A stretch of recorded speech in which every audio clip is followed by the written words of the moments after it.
Hello friends, मी सुरभी माझ्या चॅनलवर तुमचं स्वागत करते. माझ्या सासूबाईंचा बीसी ग्रुप आहे, तर आज त्यांच्या मैत्रिणींकडे बीसी होती. मग मी पण आईंसोबत गेले. तिथे गेल्यावर सगळ्यांचा चेहऱ्यावरचा उत्साह पाहून मलाही मी त्यातलीच एक वाटली. सगळ्यात आधी मजेशीर गेम सुरू झाले. गेम असा होता की छत्रीच्या टोकांना रुमाल कपड्यांच्या क्लिप्सने लावायचे. ज्याच्या जास्त क्लिप्स तो विनर. एका हाताने छत्री सांभाळताना काहीच्या क्लिप्स पडायच्या, काहींचे रुमाल. त्यांना केलेले कमेंट त्याने तर हसण्याची मैफिलच रंगली होती. त्यानंतर अजून एक भन्नाट गेम.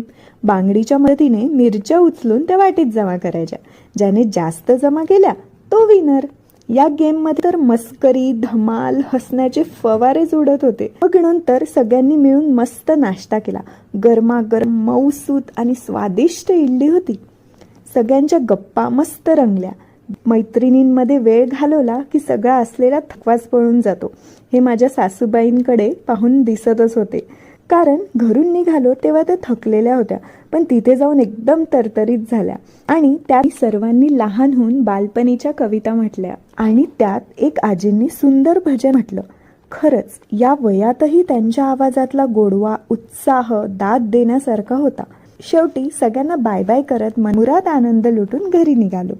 मी खूप दिवसांनी आईंच्या मैत्रिणींना भेटले, पण त्या माझ्याच मैत्रिणी असल्यासारखं वाटत होतं. सगळ्यांनी अगदी लहान होऊन मज्जा केली आणि त्यांचा हा हसरा चेहरा मी माझ्या कॅमेऱ्यात टिपला.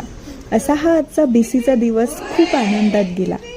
शेवटी एकच म्हणावं वाटते की वय वाढलं तरी काय झालं, मन मात्र अजूनही लहान आहे. जबाबदाऱ्यांच्या या गर्दीतही त्यांना अजूनही खोड्या काढण्याची शान आहे.